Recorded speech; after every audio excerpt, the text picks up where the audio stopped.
जिल्ह्याच्या तापमानात दिवसेंदिवस वाढ होत आहे।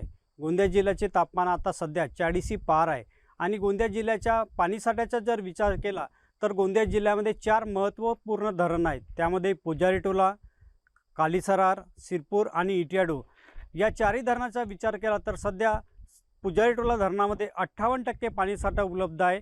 त्याचबरोबर इटियाडूमध्ये 28% पाणीसाठा आहे, तर कालीसरारमध्ये 39% पाणीसाठा उपलब्ध आहे आणि मध्य प्रदेश आणि देवरी येथे तहान भागवणाऱ्या सिरपूर धरणामध्ये मात्र 12% पाणीसाठा उपलब्ध आहे। त्यामुळे देवरी तालुक्यामध्ये पाण्याची समस्या निर्माण होऊ शकते। असे असले तरी मात्र पुजारीटोला धरणामध्ये मुबलक प्रमाणात पाणीसाठा उपलब्ध असल्यामुळे या ठिकाणी पाण्याची समस्या निर्माण होणार नाही अशी परिस्थिती सध्या दिसून येत आहे। पुजारीटोला धरणामध्ये मुबलक पाणी असल्यामुळे गोंदिया, सालेकसा आणि आमगाव तालुक्याला सध्या तरी पाणी टंचाईचा धोका दिसून येत नाही।